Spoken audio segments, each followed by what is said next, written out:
Bueno, hola Ana. Un placer tenerte con nosotras. Muchas ganas de escucharte. Lo primero, una pequeña presentación, como hacemos de costumbre. Ana Valdivia es profesora de investigación e inteligencia artificial, gobierno y política en el Oxford Internet Institute. E investiga cómo la digitalización y los sistemas algoritmos están transformando el mundo político, social y ecológico.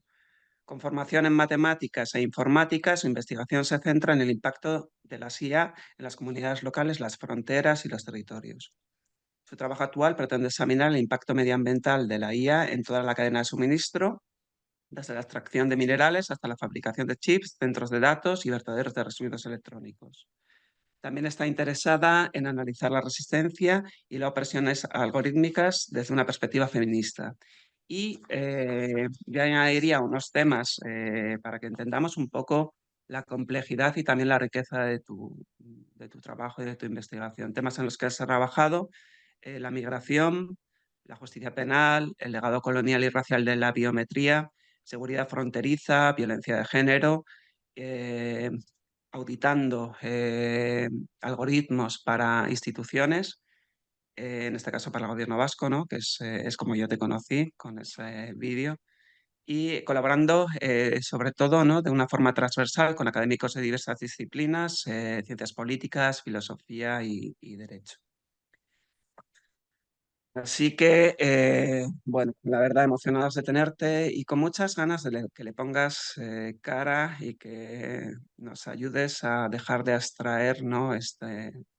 Esta construcción, ¿no? Esta idea, esta forma de gobierno, de ejercer el poder, de industria, de capitales, que es, de modos de ver, que es la inteligencia artificial. Así que, no sé, Gracias, Gonzalo y Marina, por la introducción. Y voy a compartir mi pantalla. Me decís si podéis verlo todo bien. Ah, perfecto. perfecto. Vale, Sí, vale. Y a ver, voy a... vale.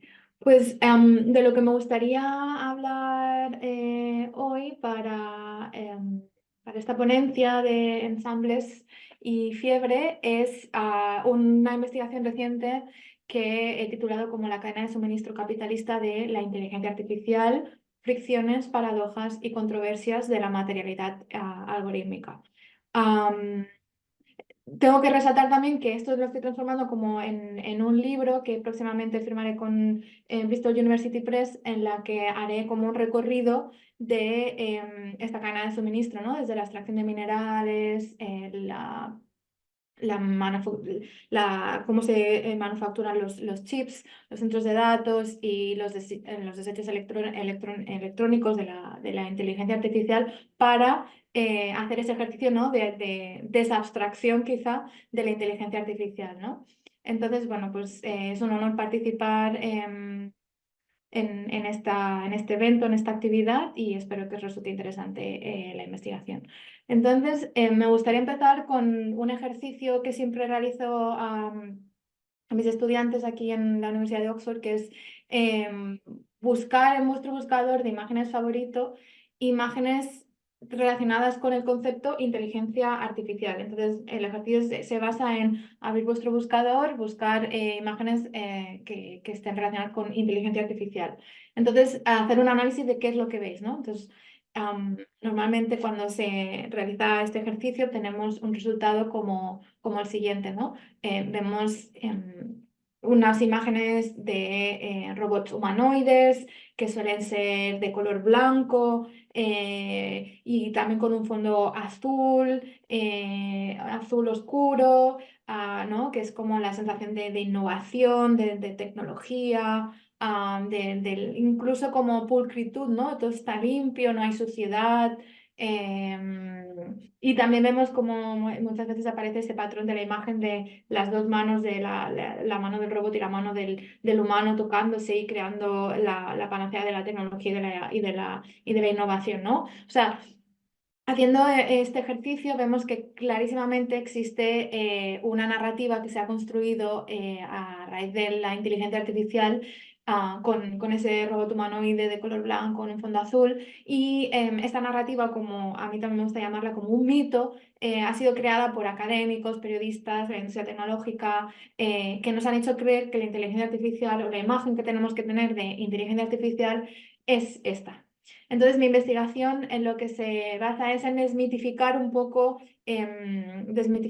esta imagen, y el ejercicio consta en, o sea, o se basa en analizar qué realmente, o sea, cómo funciona realmente esta cadena de suministro o este ciclo vital de la inteligencia artificial. O sea, qué minerales se necesitan para hacer los chips, de dónde se extraen estos minerales, cuáles son las condiciones de trabajo de las personas que trabajan en estas minas, dónde se transportan estos minerales, a qué fábricas, cómo se manufacturan ahí los chips, bajo qué condiciones. Y luego, los centros de datos, cuando estos chips están instalados, cuánta agua gastan, cuánta electricidad, para qué tipo de inteligencias artificiales se utilizan.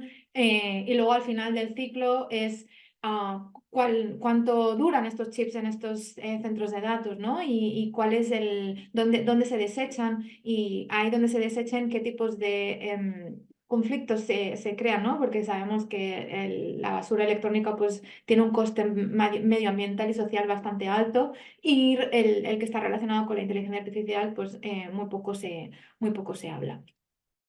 Entonces, la motivación de mi investigación viene dada bueno, pues por el cambio climático, por la emergencia climática que estamos viviendo. Como bien has dicho, Gonzalo, yo me gradué en matemáticas y tengo un doctorado en inteligencia artificial, pero, o sea, y parte de mi investigación se basa en rendir cuentas y hacer ejercicios de transparencia de los algoritmos que se implementan en diferentes ámbitos de nuestra sociedad, en el contexto migratorio, en el contexto de violencia de género, pero dada la creciente emergencia climática, mi motivación ahora también consiste en analizar, bueno, o sea, cómo la inteligencia artificial está contribuyendo, ¿no? a este problema que es global, y cuáles consecuencias pues, son tan visibles a nivel local. Entonces, en esta narrativa que he explicado del robot humanoide en un fondo azul, se habla muy poco, se hace muy poco visible que detrás de ese robot humanoide existe una actividad industrial de extracción de recursos minerales y hasta de explotación laboral, que conlleva manufacturación de la materialidad de la tecnología de la inteligencia artificial, ¿no? Y es ahí donde reside como la principal fricción que yo veo en mi investigación, ¿no? En cómo existe esta narrativa del robot humanoide blanco, todo pulcro y limpio, en contraste a cuando vemos pues, cómo se están fabricando los chips, en qué industrias, de dónde se están extrayendo estos minerales, los desechos electrónicos, ¿no? Toda la basura electrónica que estos robots o que esta tecnología está creando.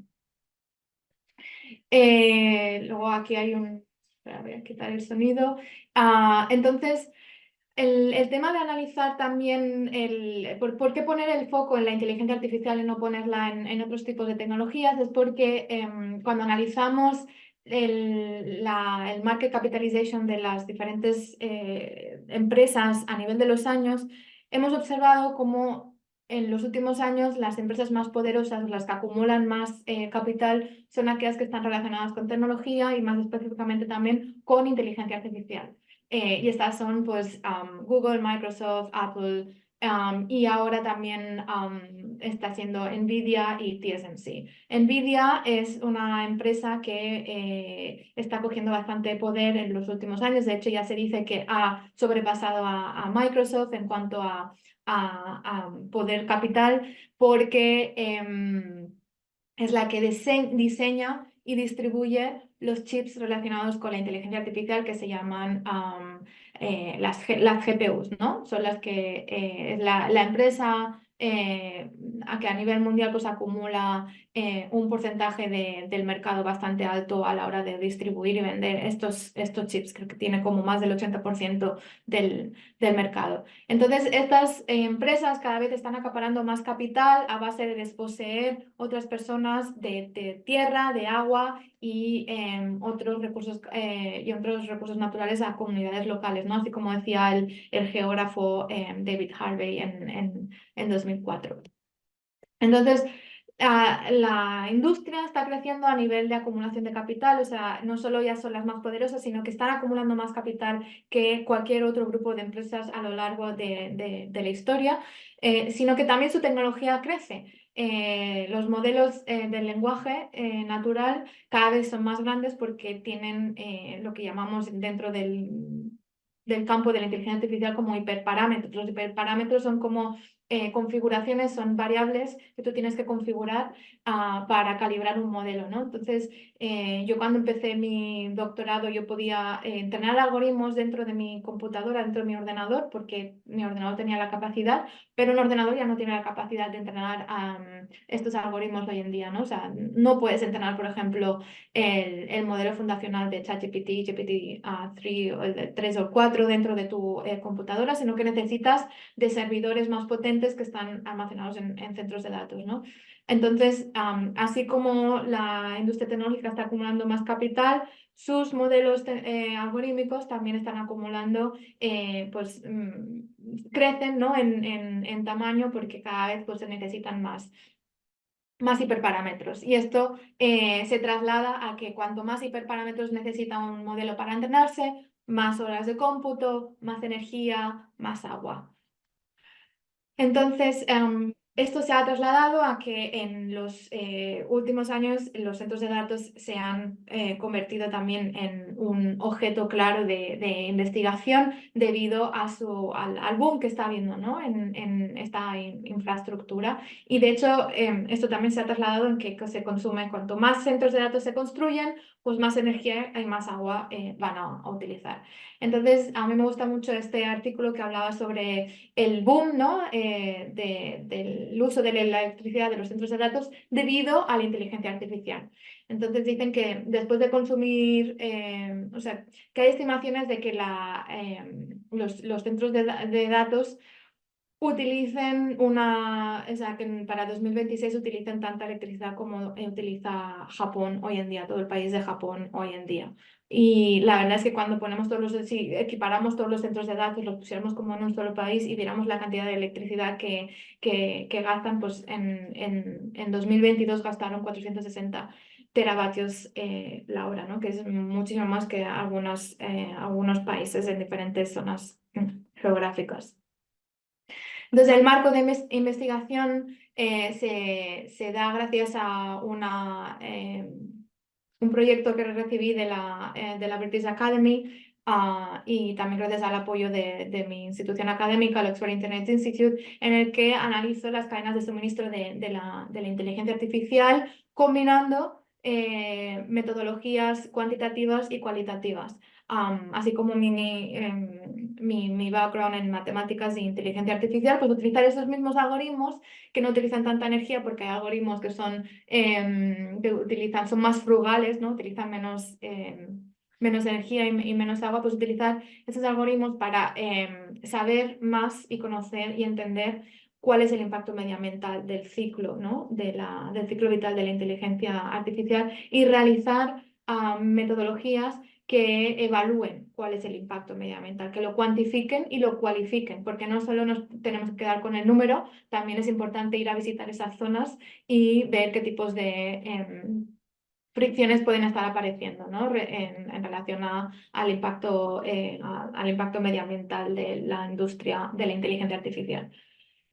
Entonces, para ello, para mi marco teórico, propongo utilizar un concepto que acuñó Anna Zink en 2009. Anna Zink es una antropóloga de Estados Unidos que ha analizado durante muchos años las cadenas de suministro del Matsuzake, que es un una seta que se cultiva en diferentes zonas del norte de Europa, en Japón también. Entonces ella, Anna Tsing, en 2009 publicó este ensayo sobre las cadenas de suministro capitalistas, en la que explicaba que las cadenas de suministro están basadas en la subcontratación, la externalización y los acuerdos aliados en los que las autonomías de las empresas componentes está legalmente establecida, incluso cuando las empresas están disciplinadas dentro de la cadena en su conjunto. Es decir, son cadenas de suministro en las que unas empresas dependen de otras, ¿no?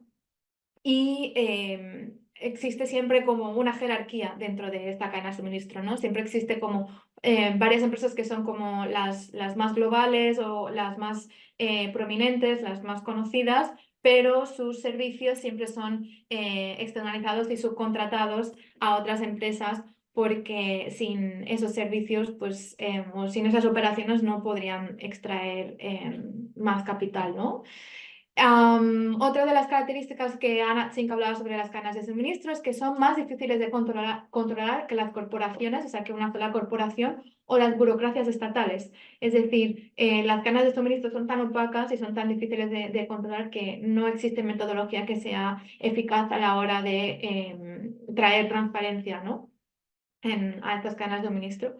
Y por último, Anna Tsing, entre otras muchas cosas, también decía que las cadenas de suministro crean tanto una gran riqueza para unos como una gran pobreza para otros, ¿no? Entonces, a mí me resultó muy interesante analizar este ensayo porque me di cuenta que aquello que escribió Anna Tsing en 2009, y fue un ensayo que escribió pensando en Walmart y en Nike. Hoy en día, ese mismo análisis lo podíamos encauzar perfectamente para analizar la cadena de suministro capitalista de la inteligencia artificial. Es decir, la cadena de suministro de la inteligencia artificial crea grandes riquezas, también crea grandes pobrezas. Es muy difícil de controlar porque no se sabe cuántas empresas están teniendo cabida en esa cadena de suministro. Pero sí que es verdad que esta cadena de suministro en el capitalismo tardío se ha convertido en la más importante, ¿no? Debido a, como he dicho en la introducción, a la cantidad de capital que todas estas empresas están acumulando. Entonces, los productos de voy a poner aquí en silencio, los productos de la inteligencia artificial como ChatGPT, ¿no? Que podríamos decir es el producto más popular y más conocido en 2024 relacionado con inteligencia artificial, se basa en una cadena de suministro de minerales, chips, centros de datos y residuos electrónicos. Las cadenas de suministro son redes de infraestructuras que hacen circular materiales, productos y residuos para producir y acumular capital. Entonces, dentro de esta cadena de suministro de inteligencia artificial, el objeto material por excelencia es lo que estamos viendo en la diapositiva, son las GPUs. Las GPUs son los chips de la inteligencia artificial que se utilizan para entrenar estos algoritmos como ChatGPT. Entonces es muy interesante analizar a nivel histórico cómo ha evolucionado esta industria de los semiconductores porque realmente las GPUs no fueron diseñadas para la inteligencia artificial, sino que fueron diseñadas para mejorar los gráficos de nuestros ordenadores. Y para ello tenemos que agradecer a los gamers hoy en día que tengamos algoritmos como ChatGPT, porque la empresa de semiconductores desarrolló y diseñó estos chips para ellos, para que cuando jugaran a juegos de ordenador por pantalla, pues los gráficos fueran como lo más reales posibles. Pero entonces lo que pasó fue que con el desarrollo de estas GPUs, estos Graphical Processing Units, se dieron cuenta de que eran tan poderosos que también se podían entrenar algoritmos dentro de ellos. Un problema del entrenamiento de algoritmos es que tienes que multiplicar matrices, que son como infraestructuras de las que tienen con muchos números, ¿no? Entonces, matemáticamente es muy costoso multiplicar matrices, cuesta muchísimo. Pero estos GPUs pues, eran tan poderosos que se podían entrenar matrices más grandes de lo que podían entrenar los chips anteriormente. Entonces fue así como hemos visto, gracias a las GPUs, esa evolución en el número de cómo ha crecido, ¿no? El número de hiperparámetros de los algoritmos, porque las GPUs permiten entrenar algoritmos con muchísimos hiperparámetros. Entonces, dentro de estas GPUs, o sea, dentro de este mundo de las GPUs, NVIDIA es la empresa por excelencia que diseña y distribuye estos microchips. Y daros cuenta que digo diseña y distribuye y no digo fabrica, porque no fabrica, NVIDIA no fabrica estos microchips. Luego veremos quién lo fabrica. Entonces, dentro de este marco de investigación, el poder de hoy en día no reside en la tecnología per se, sino que reside en la infraestructura física. Si tú no tienes estos microchips, si tú no tienes un centro de datos en la que puedas almacenar una cantidad de datos grandes y poder entrenar estos algoritmos, no sirve de nada que tú tengas la capacidad de desarrollar y entrenar, o diseñar estos algoritmos, ¿no? Necesitas la infraestructura. Ya no es solo el software, sino que ahora el poder también recae en el hardware, ¿no? Que tiene la capacidad de diseñar estos chips y de entrenar estos algoritmos. Entonces, mi investigación está motivada por dos académicos, Anat Singh, como he explicado anteriormente, que también tiene este libro maravilloso que habla sobre las setas al final del mundo, ¿no? Y habla sobre la posibilidad de la vida dentro de las runas capitalistas, y para ello hace como un análisis de la cadena de suministro de estas setas, de los machosaques. Y el otro concepto que también utilizo en mi investigación es este paper publicado por Cook en 2004, en el que hacía un análisis seguía una papaya, desde que te la encuentras en un supermercado en Londres hasta que sale de Jamaica, ¿no? De una granja de Jamaica. Entonces, la idea es combinar estos dos trabajos académicos y encapsularlos dentro del contexto de la inteligencia artificial, ¿no? Saber cuáles son esas cadenas de suministro de la inteligencia artificial y saber si podemos hacer un seguimiento, ¿no? de esa cadena de suministro. Entonces, para ello propongo ese concepto de la cadena de suministro capitalista de la inteligencia artificial, que se refiere a la red logística de conexiones en todo el planeta que extrae, produce y distribuye recursos, materiales y productos para poder hacer inteligencia artificial hoy en día, ¿no? Y dentro de esa cadena de suministro existen, o teorizo, como 4 fases, ¿no? Está la primera fase, que es la extracción de recursos minerales, en la que se extraen minerales de diferentes zonas geográficas para, en la segunda fase, diseñar los chips y fabricarlos. Una vez están fabricados, se distribuyen por todo el mundo y normalmente se almacenan pues, en centros de datos, en servidores, en unas torres que se llaman racks, donde se desarrolla todo la tecnología, ¿no? O se entrenan los algoritmos. Y por último, al cabo de, o sea, por ejemplo, una GPU tiene un ciclo vital de 3-5 años. Eso quiere decir que cada 3-5 años esos chips son reemplazados por otros chips nuevos, lo que contribuye al creciente problema de los desechos electrónicos. Entonces, ¿cómo se distribuye esto geográficamente? Pues he realizado como mi investigación sobre NVIDIA, y porque para mí NVIDIA es como se dice en inglés, el bottleneck, ¿no? de esa cadena de suministro. NVIDIA tiene una cadena de suministro bastante opaca, pero existen recursos que te ayudan como a descifrar un poco más de dónde están extrayendo todos sus recursos materiales, ¿no? Para fabricar esos chips. Entonces, NVIDIA, debido a una legislación de Estados Unidos, NVIDIA tiene sede en diferentes partes del mundo, pero nació en Estados Unidos. En Estados Unidos es una regulación que explica, como que te fuerza como empresa a publicar quiénes son tus suministradores de 3 minerales que son claves por sus relaciones con zonas de conflicto. Entonces son el oro, el tantalum y el tin.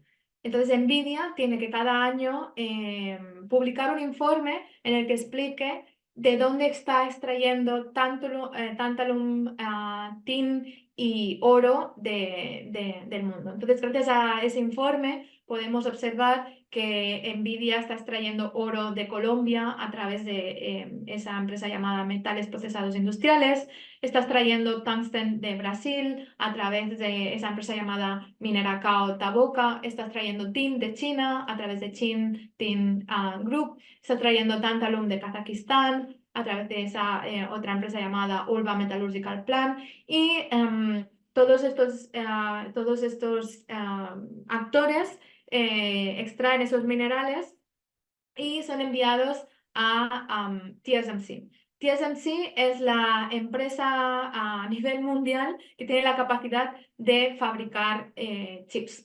Entonces, Nvidia los diseña y TSMC los manufactura. TSMC tiene sede en Taiwán, entonces cuando muchas veces oigamos esas noticias que hablan sobre los conflictos geopolíticos entre China y Estados Unidos por Taiwán, una de las claves es esta empresa, porque sin esta empresa no hay chips para la inteligencia artificial. Entonces, una vez TSMC fabrica estos chips, lo que tenemos que ver es que como estas dos primeras fases de la cadena de suministro tienen impactos medioambientales, ¿no? Recordamos cómo esa imagen del robot humanoide blanco, limpio, pulcro, pues cuando analizamos cómo esta cadena de suministro, vemos que esto está teniendo un impacto en el territorio, ¿no? Y por ejemplo, tenemos este artículo de 2023 publicado en Nature Sustainability, en el que analizan, cuantifican para diferentes minerales como el grafito, el cobre, el tin, el tungsten o el cobalto, analizan qué porcentaje de tierra pertenece a poblaciones indígenas, poblaciones rurales o ambas. Entonces vemos que un gran porcentaje pertenece a zonas indígenas y rurales. Entonces estamos viendo que la gran cantidad de minerales se está extrayendo de zonas donde viven comunidades pues, que son indígenas y que son rurales. Y esto no nos lo explica la narrativa de la inteligencia artificial. Luego, centrándonos más en el foco de la fabricación de los chips, TSMC publica también cada año sus reportes medioambientales en el que se ha visto un incremento de la cantidad de agua que se necesita para fabricar estos chips, ¿no? Lo vemos en este gráfico que muestra la cantidad de agua que usan los parques industriales de TSMC y vemos como en 2022 pues hay un pico, ¿no? en la cantidad de agua que utilizan. Y es más, hace unos años el gobierno de Taiwán también le dijo a sus granjeros que dejaran de utilizar el agua para sus cultivos porque tenían que priorizar el agua para TSMC. Y es que TSMC tiene un rol clave en la economía, no solo a nivel local o a nivel nacional de Taiwán, sino a nivel global, ¿no? Existen muchas presiones para que se fabriquen chips, porque yo estoy hablando de inteligencia artificial, pero estos chips no solo van a inteligencias artificiales, no solo van como a servidores, también van a drones, también van a misiles. Entonces hay mucha presión para que se sigan fabricando. Entonces, una vez TSMC fabrica los chips, estos Nvidia los distribuye, ¿no? Los distribuye por diferentes centros de datos, universidades, institutos de investigación que quieren entrenar en algoritmos de inteligencia artificial, ¿no?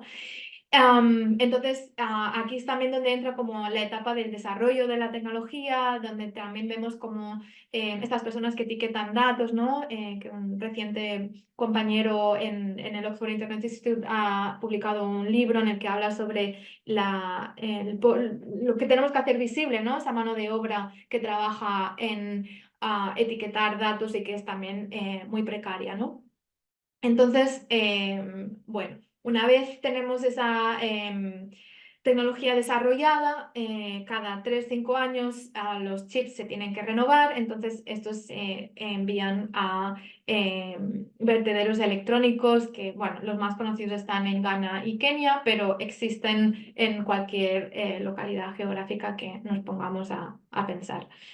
Entonces, este es como el marco teórico, ¿no? En el que explica, bueno, pues cuál es la cadena de suministro de la inteligencia artificial, qué diferentes fases hay, cómo se distribuye a nivel geográfico.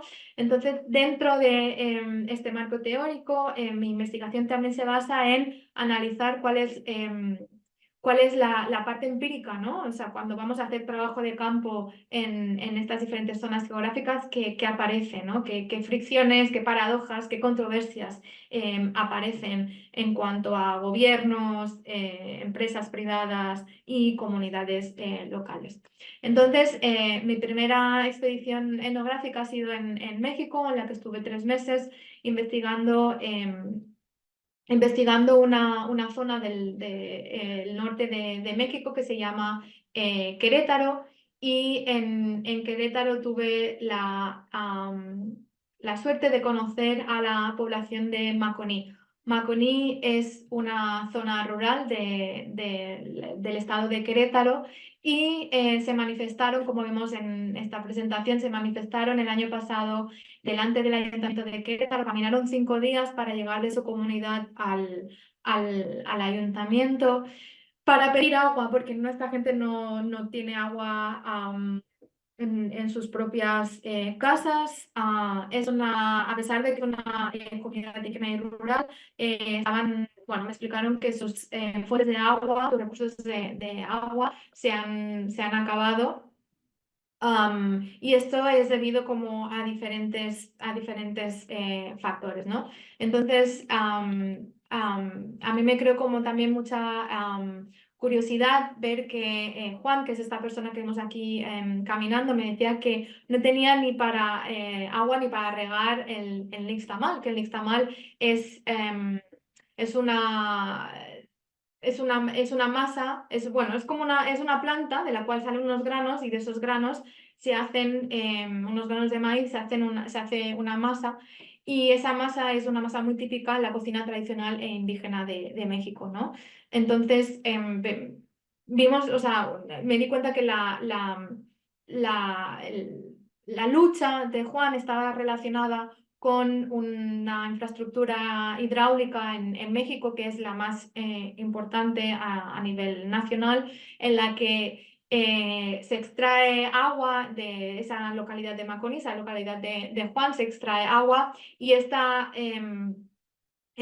infraestructura consta de una tubería de 123 kilómetros que saca el agua de Maconí y la lleva a la zona de Querétaro, a la zona de la capital de Querétaro. Entonces, en la zona de la capital de Querétaro existen varios parques industriales que son tienen una extensión bastante larga, y eso también tiene como connotaciones históricas, porque Querétaro ha sido la sede de muchas empresas norteamericanas que llegaron allí en los años 80, porque la mano de obra era más barata, para fabricar coches. Luego se vinieron a la industria de fabricar aviones, y ahora los centros de datos están viendo en Querétaro una zona bastante atractiva para instalar y desarrollar su infraestructura. Querétaro contiene hoy en día 10 centros de datos que funcionan, y va a dar la bienvenida a 18 centros de datos más. Entonces, mi etnografía se basó en mapear dónde están esos centros de datos y ver si esos centros de datos de dónde están extrayendo el agua para funcionar y cuánta agua están extrayendo, ¿no? Entonces, este es el mapa que veis a vuestra izquierda, en la que estuve como mapeando los diferentes centros de datos. Vemos que se distribuyen todos como en una línea, ¿no? Bastante clara. Entonces, en mi trabajo de campo durante estos 3 meses en México, tuve la oportunidad de viajar y de intrometerme en estos parques industriales, que son enormes, como he dicho anteriormente, y también como tener relaciones con la industria de los centros de datos para saber pues, cuáles son los proyectos, ¿no? que van a venir. Entonces, tuve la oportunidad de también analizar información pública que explica a los diferentes centros de datos que veis en esta tabla, que van a instalarse en Querétaro. Son de Amazon, de Microsoft, ¿no? Empresas tecnológicas bastante conocidas, y vemos como, por ejemplo, el centro de datos de Microsoft va a utilizar 49 megawatts, ¿no? Son bastantes megawatts, y es porque va a entrenar ChatGPT. Son centros de datos de Microsoft para entrenar el algoritmo de ChatGPT. Entonces, en mi investigación, pues vi como esa conexión entre los centros de datos, los parques industriales, el agua que extraen Y esa lucha del pueblo de Maconí, en la que decía que esto no es una sequía, esto es un saqueo porque les están saqueando el agua, y que quieren el agua para la gente y no para las empresas, ¿no? Y el tema es que hace 17 años el gobierno de Querétaro fue a Maconí a decirles: queremos vuestro recurso natural, el agua, pero a cambio os vamos también a mejorar la infraestructura, os vamos a poner agua potable en vuestras casas, os vamos a mejorar la infraestructura que tenéis acá. Y esto 17 años después no ha pasado, sino que ha empeorado. O sea, la infraestructura para extraer el agua y llevarla a Querétaro está funcionando, pero la infraestructura dentro de la comunidad local no se ha mejorado y siguen sin tener agua potable. Y es más, debido a esta extracción del agua para Querétaro, los recursos naturales, o sea, las fuentes de agua de donde antes sacaban agua, ya se están secando. Esto en cuanto a México. Luego, mi segunda estudio etnográfico fue en Chile, y en Chile estuve analizando esta barriada en Huechuraba, que está como al norte, ¿no?, de la capital de Santiago de Chile, en el que me encontré el caso de un centro de datos de Amazon que quiere instalarse en Huechuraba, pero la población de la comunidad de Huechuraba se dio cuenta de que el impacto medioambiental de este centro de datos estaba conectado a unas torres de alta tensión que iban o que se van a instalar, porque se ha dado ya la aceptación de este proyecto, se va a construir. Son unas torres de alta tensión que se van a construir a lo largo de este cerro que veis en la imagen en vuestro lado izquierdo.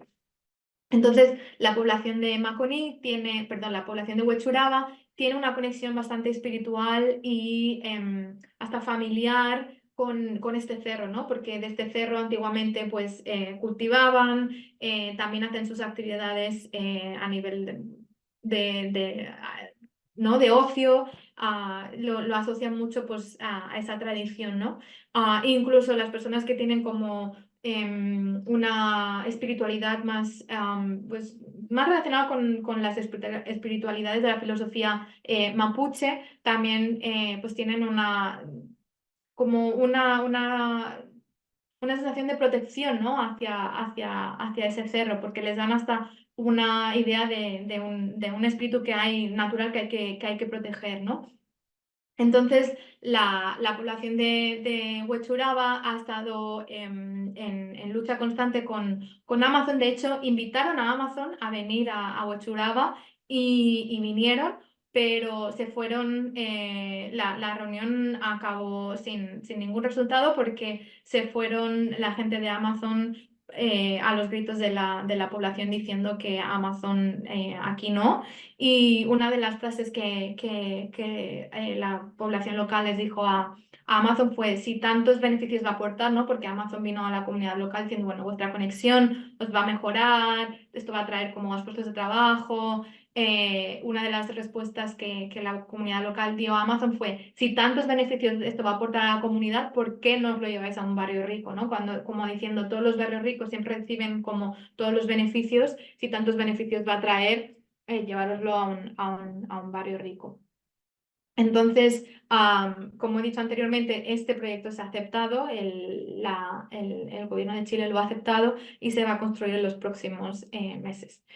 Y por último, otra zona de estudio etnográfico ha sido España. En España existe una población que se llama Talavera de la Reina, situado a varios kilómetros de la capital de Madrid, y en Talavera de la Reina se va a construir un hipercentro de datos de Meta, del antiguo Facebook, pues la que va a extraer también muchos recursos hidráulicos, pero también a nivel de suelo. Va a utilizar, esto es el mapa que veis aquí colorido, va a ser la dimensión del centro de datos, y lo que veis en el círculo rojo es la dimensión de la urbanización que está cerca del centro de datos. Entonces, uno de los problemas con este centro de datos, aparte del agua y la cantidad de tierra que va a utilizar, es la imagen de este ave, que es un buitre leonado que nida y a veces vive cerca de esta zona, en la que obviamente el impacto del centro de datos va a tener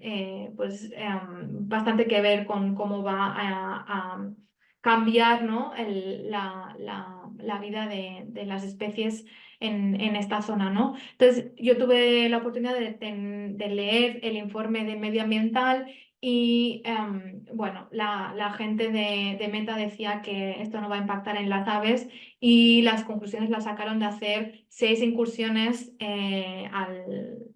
al campo, o sea, se fueron a donde van a construir el centro de datos 6 veces durante un año y contaron cuántas aves veían, ¿no? Y con eso concluyeron de que eso no va a impactar. Entonces, una organización de protección de aves en España hizo un recurso diciendo que ese trabajo de campo que habían hecho para evaluar el impacto en las aves no era suficiente y que tenían que ampliarlo. Pero esto no se ha hecho y este es otro proyecto que va a también tirar hacia adelante. Entonces, en estos 3 trabajos más etnográficos he detectado como varias fricciones, paradojas y controversias, ¿no?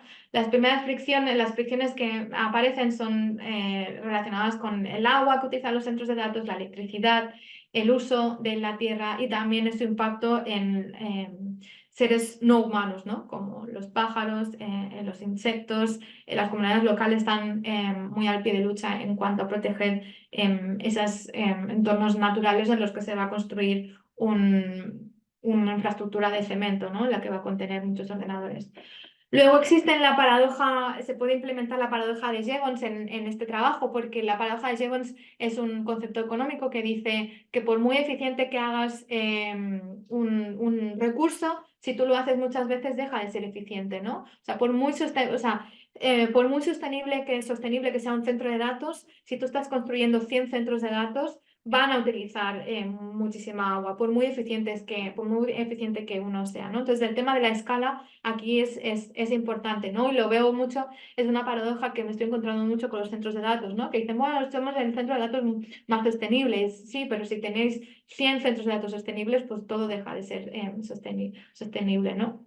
Y las controversias con las que me encuentro están relacionadas con esa paradoja de Jevons, pero también está con el tema de la creación de trabajo. Una de las narrativas que, por ejemplo, los centros de datos distribuyen para cambiar o manipular la opinión pública a favor suya, porque ellos saben que tienen una mala reputación, es decir, que van a traer muchos puestos de trabajo, ¿no? Y pues realmente esto lo tenemos que poner en cuestión porque la industria de los centros de datos no atrae tanta mano de obra a las comunidades locales. Entonces, la conclusión de mi ponencia de hoy sería, bueno, tenemos que cuestionarnos a nivel de sociedad si necesitamos grandes modelos lingüísticos durante una emergencia climática. O sea, así como la temperatura de la superficie de los océanos está incrementándose, los hiperparámetros que utilizamos en algoritmos también. Y mi pregunta es, ¿y esto lo necesitamos? Y más en cuanto a relacionado con mi marco teórico y mi investigación a nivel etnográfico, es que la cadena de suministro capitalista ofrece un marco teórico para hacer de esa inteligencia artificial, ese concepto tan abstracto, pues desabstractarlo o extraer esta materialidad, ¿no? de ese concepto abstracto y ver que realmente no existe un robot blanco que sea pulcro, sino que existen unas minas, existen unas fábricas que fabrican chips, existen unos centros de datos que extraen agua, que utilizan territorio para desarrollar esta tecnología y que esto pues está conllevando a luchas medioambientales que no son tan evidentes, ¿no? Si nos derivamos con esa narrativa del robot blanco de la inteligencia artificial. Y mi investigación pues, pretende abrir una crítica hacia esa creciente industria de la inteligencia artificial y construir un mundo de muchos mundos donde quepamos todo el mundo, ¿no? Donde las comunidades locales tengan voz y voto a la hora de decidir si quieren el próximo centro de datos o su fábrica de chips ser instalada cerca de sus casas. Y esto es todo, muchísimas gracias, espero que os haya resultado interesante.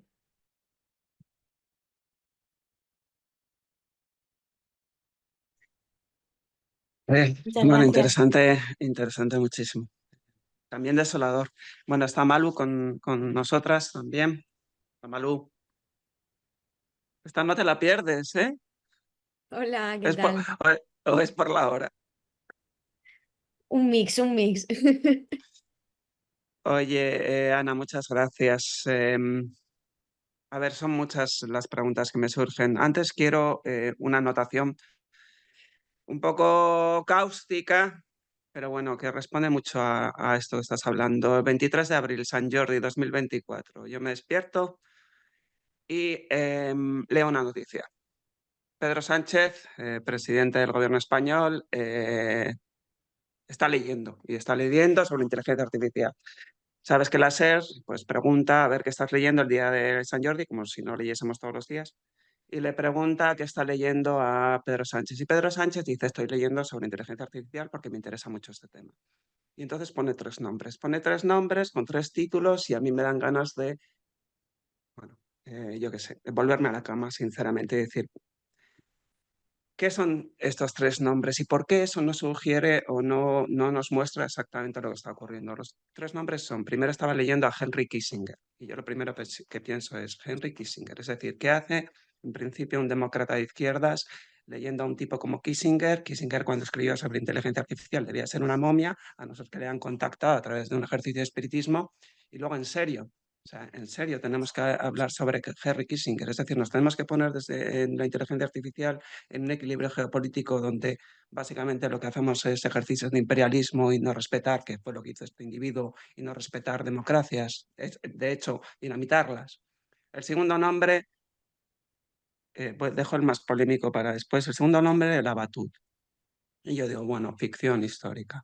Pero la Batut, Humberto Terrible, pues igual no es el libro más adecuado para meterse dentro de una ficción histórica, una historia, un concepto de historia sobre inteligencia artificial. En cualquier caso, ok, podemos leer cualquier cosa, ¿no? Como el tercer nombre, Nick Bostrom. Esto, respóndeme si es delicado, no me respondas, pero vamos, Nick Bostrom. Entonces ahí me lleva a este pensamiento. O sea, este tío está leyendo a Kissinger y está leyendo a Nick Bostrom. Nick Bostrom, un tipo que trabaja o que ha trabajado en Oxford, que en principio es transhumanista, que es racista, en principio, aunque lo niegue, y que tiene publicado que los negros son seres inferiores, ¿no? Entre otras cosas, pero que fundamentalmente es transhumanista. Pero que de repente este tipo está trabajando en una universidad como Oxford, donde tú también trabajas. Entonces, de repente se ven como dos posiciones dentro de de la ciencia que uno siente que son antagónicas, ¿no? Y luego, por ejemplo, otro ejemplo, hablamos sobre la inserción de la educación en Congreso Futuro en Chile invitas a la mesa sobre qué tiene que decir o qué puede hacer la inteligencia artificial en términos de educación. E invitas a Microsoft. O hacemos un tema de revisión, una mesa redonda en un gran festival de fotografía española para hablar sobre cómo afecta la inteligencia artificial a las artes visuales y lo hacemos en Telefónica. Es decir, ¿nos estamos volviendo todos locos o es que esto es lo natural? ¿O es que estas personas realmente no tienen mala fe y simplemente es una cuestión de que no hay norte? Es decir, que se tienen que leer tu libro, se tienen que leer el texto de Ito Steyer o... Yo te respondo con otra fecha, en 23 de abril 2028, y yo le voy a enviar a Pedro Sánchez mi libro para que Es se lo lo que te iba lea a decir, sobre por favor.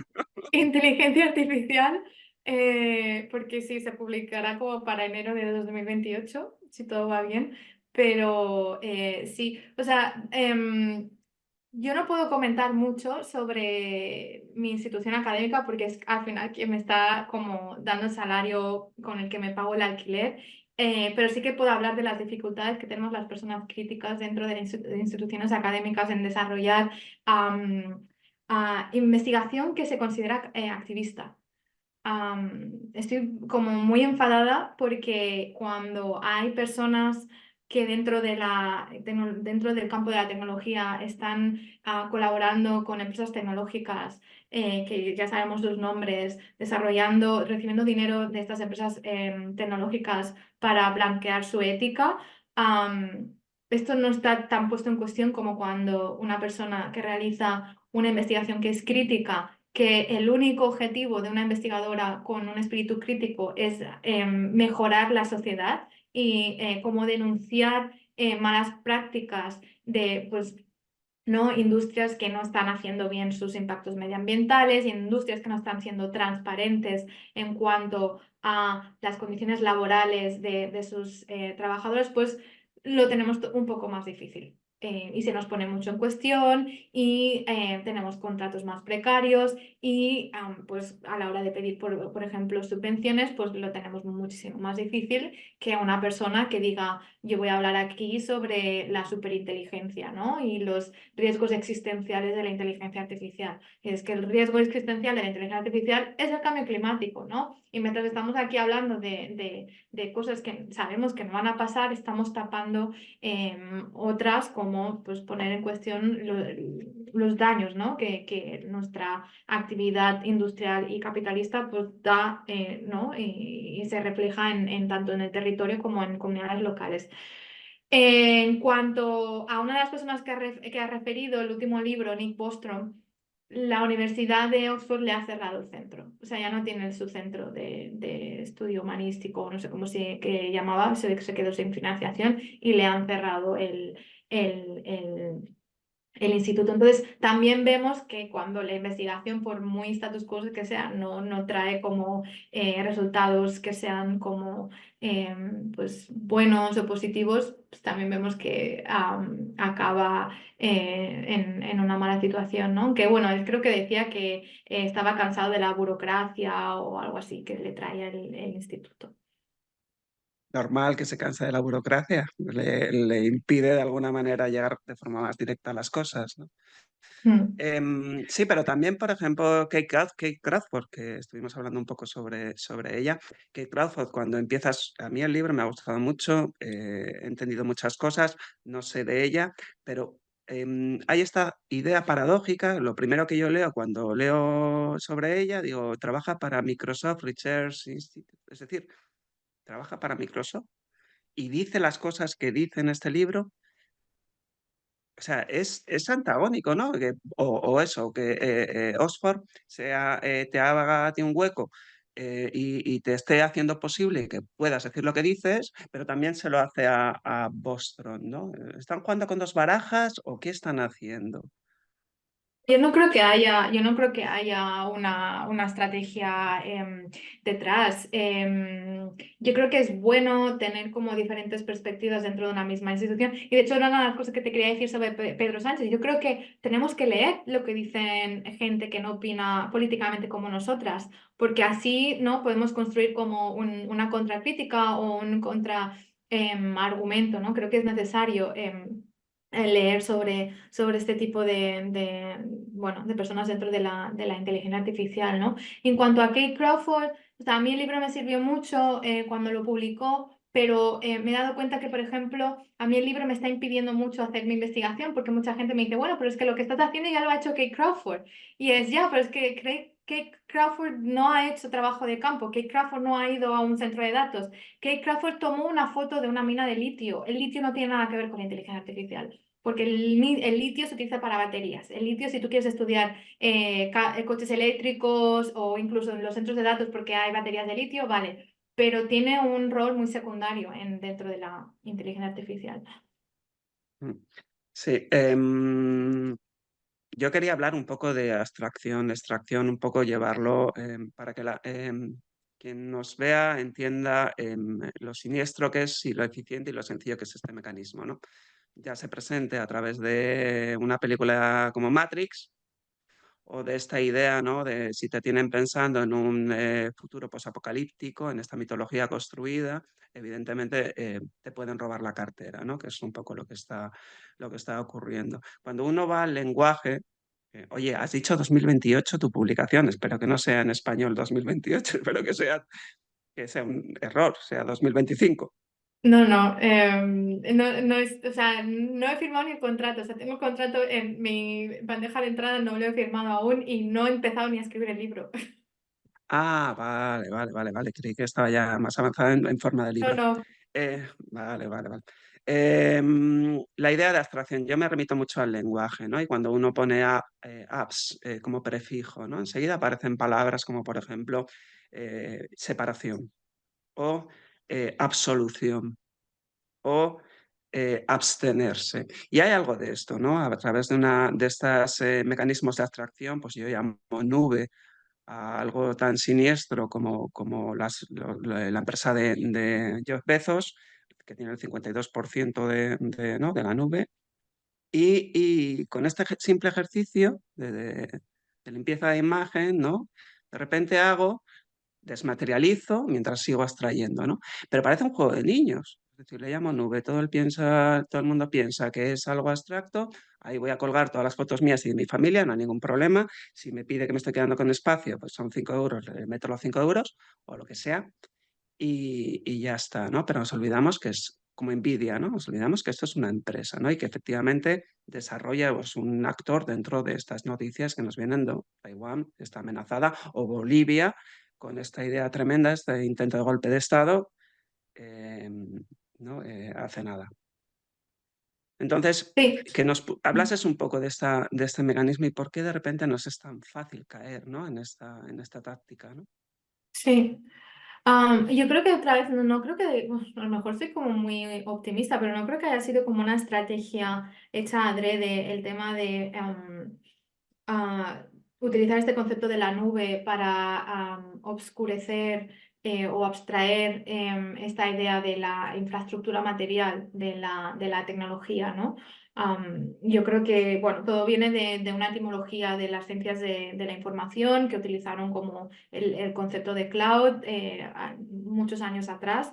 Y esto pues ha ido trasladando y a la industria creo que sí que le ha ido bien el concepto de la nube, ¿no? Porque es otra vez esa idea del robot humanoide blanco y pulcro, pues la nube es igual. Tú Mm, ves una nube en el mm, cielo y es bonita, no ves como suciedad, no huele, ¿no? Y entonces tú cuando visitas el centro de datos y ves que es una nave de cemento, porque es una nave de cemento con muchos ordenadores dentro, pues la idea de la nube azul y blanca totalmente se te desmitifica, ¿no? Cuando visitas un centro de datos.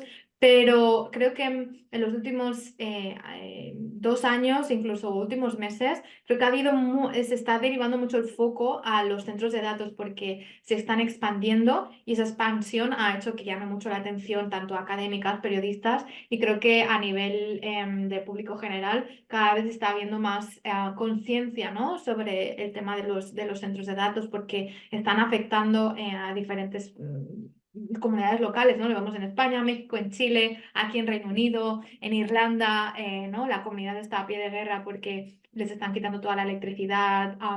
Entonces, yo creo que cada vez más o sea, se ha desmitificado esa idea de la tecnología intangible, ¿no? Y cada vez vemos como que esa infraestructura pues tiene un esqueleto y ese esqueleto pues es una cadena de suministro. No sé, chicas, si queréis preguntar algo, Marina, Malo.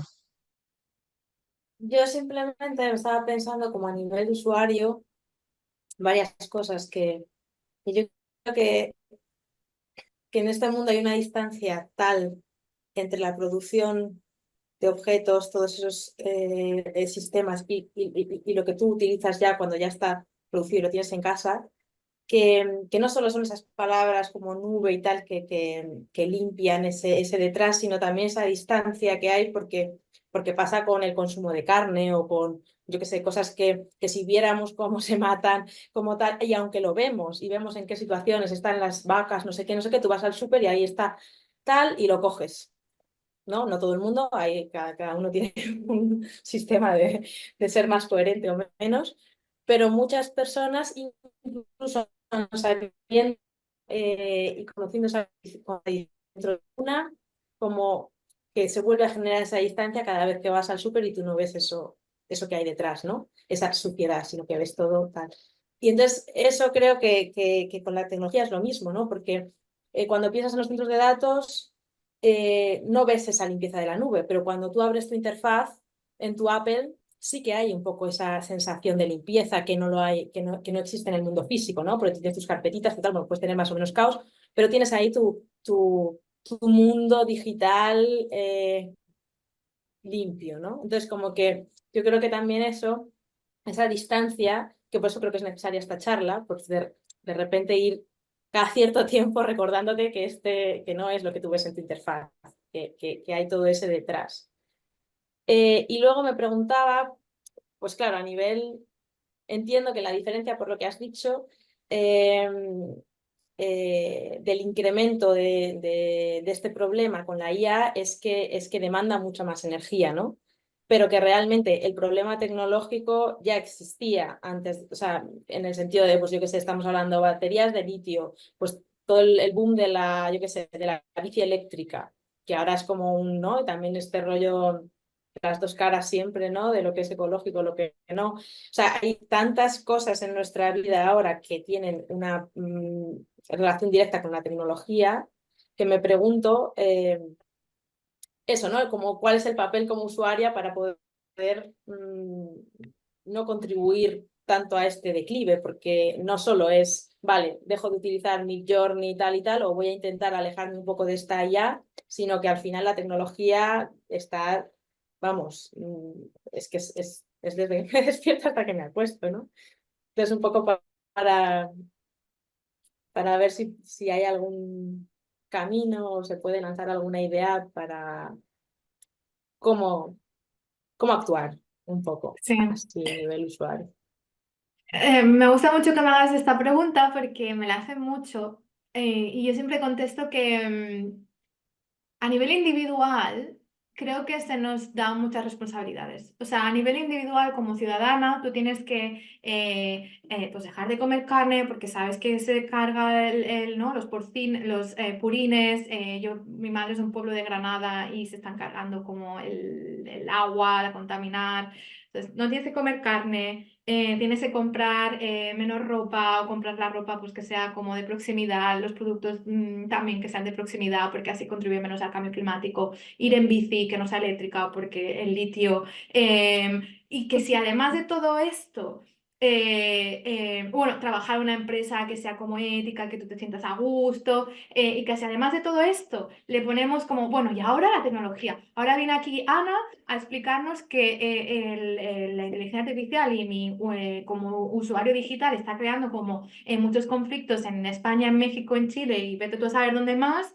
Y ahora yo también pues tengo que, venga, responsabilidad, me apechugo, pues, ¿qué puedo hacer, no? Entonces siempre digo que la responsabilidad no es individual, sino que tiene que ser colectiva. O sea, yo siempre como creo que tenemos que poner primero el foco en las grandes empresas que, por ejemplo, no saben cuánta agua están gastando sus centros de datos, no saben cuánta electricidad están gastando sus centros de datos. Entonces, por ejemplo, ahora a nivel europeo tenemos una nueva legislación que se llama el Energy Efficiency Directive, que se implementa ahora a mediados de septiembre, en la que todos los centros de datos de la Unión Europea con una cantidad que utilicen una cantidad de electricidad mayor a 50 megawatts, van a tener que reportar sus datos de cuánta agua, cuánta electricidad, ¿no? Entonces yo creo que primero tenemos que hacer esas empresas responsables, porque creo que ellas son las que tienen también la capacidad a nivel de recursos financieros.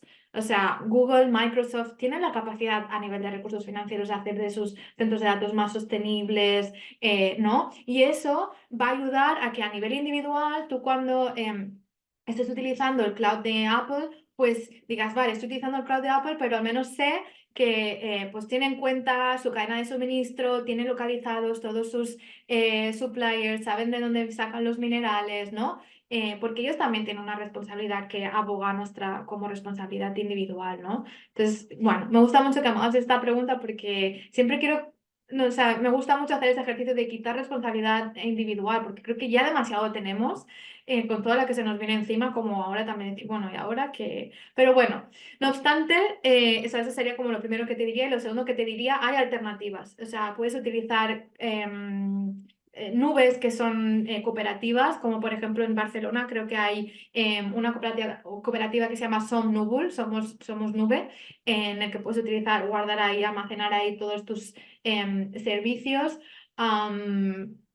Luego, pues, por ejemplo, no utilizar los servidores de Google o Microsoft de email, sino que puedes utilizar como otros, como, no sé, pues RiseUp o ProtonMail, aunque bueno, últimamente ProtonMail también tiene ahí como sus cosas, utilizar sistemas operativos como Linux.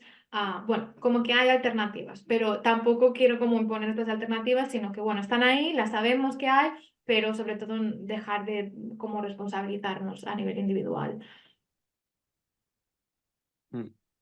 Sí, a mí lo de la electricidad, el excedente del uso, me ha recordado a los bonos de CO2, es decir, y el cambio climático. Ya me veo al gobierno europeo dando la posibilidad, o a quien sea dando la posibilidad a estas empresas que se exceden en su consumo de comprar bonos para limpiar sus pecados.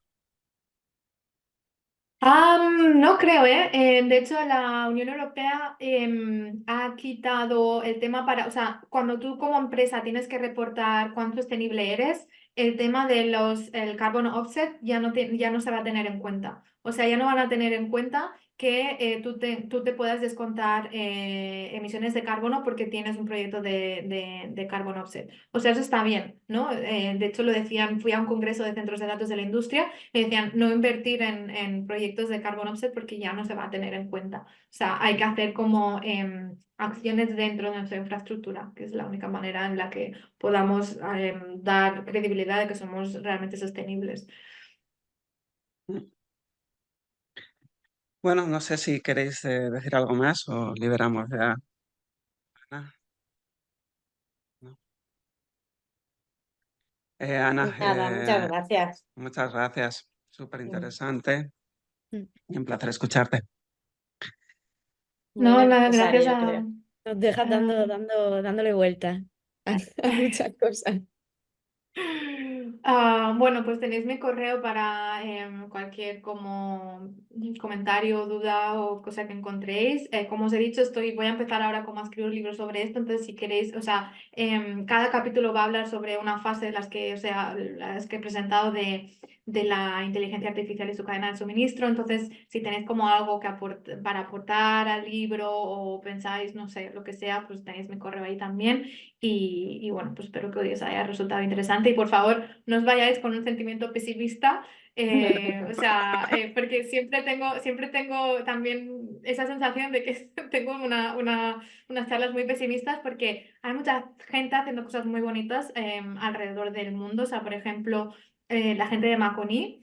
Que se estaba manifestando en el ayuntamiento, no sabes la cantidad de gente que iba a llevarles comida, a llevarles como agua, yo les llevé incluso como papel de váter porque es que estaban ahí acampando, ¿no? Y pues cosas así tan útiles y bueno, pues el apoyo mutuo, ¿no? Al final tenemos que pensar en que vamos a salir de esta, salimos juntos y juntas o no salimos, entonces hay que creer mucho en el apoyo mutuo y hay muchas comunidades haciendo cosas maravillosas, o sea, que eso también quede aquí grabado.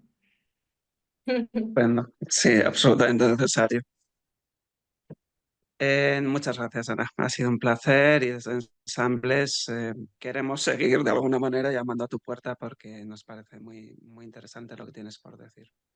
Genial, pues nada, un abrazo, que tengáis buen fin de semana.